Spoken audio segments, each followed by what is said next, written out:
Okay, so we've got a new screen for this window, which was a replacement. Wonder why we needed it. Oh, it's because there was a raccoon hanging on it. And a nice hole, several claw marks. And I'm going to include a picture of the raccoon actually hanging on this window. As you can see, there was nothing for it to grab underneath, so it must have done a pretty good jump to get up there. Fun.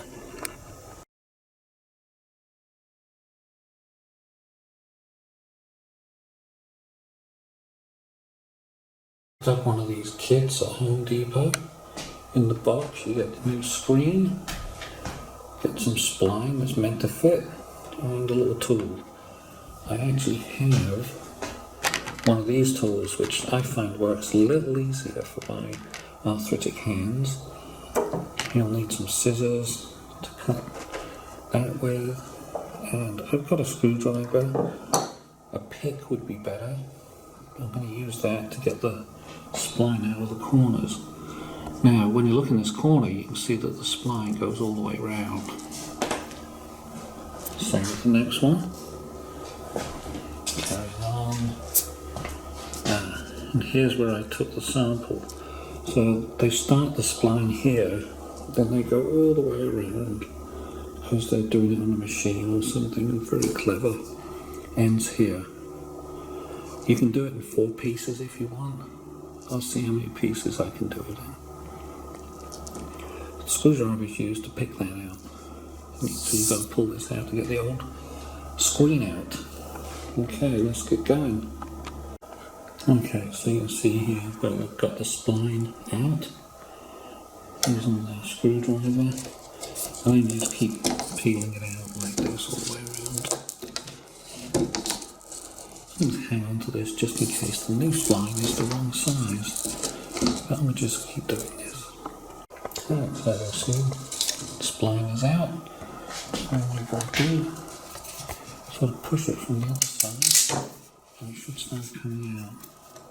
Now they did it by machine because there's almost nothing on this edge holding it in. So they obviously didn't go back and cut this. They know how much to overlap it perfectly to make it fit. Done on the machine. And just keep going around, pulling it out.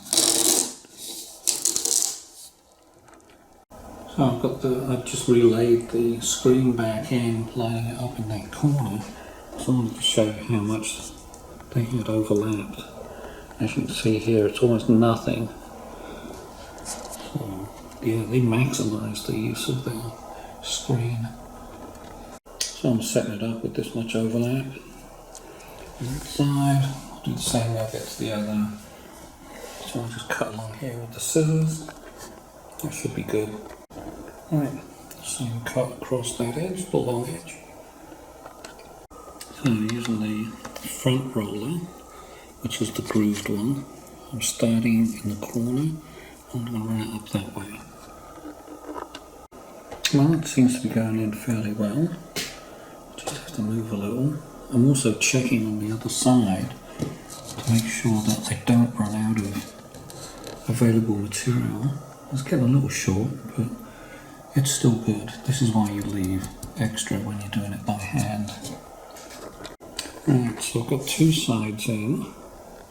This side is in too. And now I'm going down the 3rd side, and to get some tension in the screen, I'm holding the mesh on the outside rail and then running the bead in there. A bit tricky, but it gives a bit of tension to it. Okay, so it's in there. It's nice and tight all around.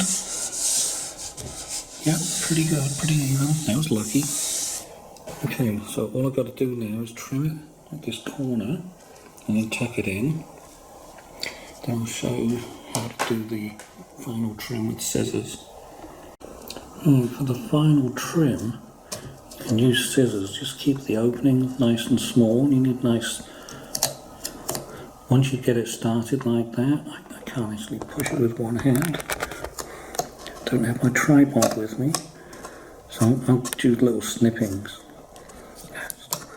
but you can actually hold this like that, then push the scissors along with that small opening like that, and you can zip around it. Just keep holding this, the spare edge, and zip around it, and it leaves a pretty reasonable edge.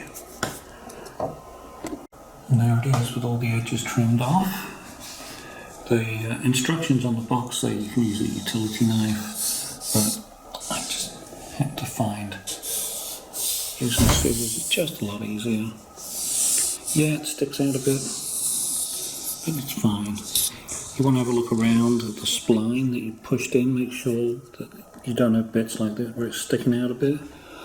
So you can just get the wheel and just run over it again. Just make sure it's down at the bottom. You go all around and do that. There's a little bit there maybe. Make sure it's tucked in, just go around and you're all done. And it's actually pretty good. This is all done. Nice and tight, no wrinkles. That was lucky. Sometimes you can just be lucky like that. To a closing thought here, this is the leftover piece, which is actually probably too short for what I'm thinking of. But if you have a car that has a grille at the bottom of the bumper that is open to everything to let stone chips through, kill your radiator or AC condenser coil, maybe you can use some of this leftover material, especially the tougher stuff, to guard against it with a few zip ties. And I'm going to put a link up here somewhere to link you to a video where I use actually aluminum to do that and guard against the stone coming through.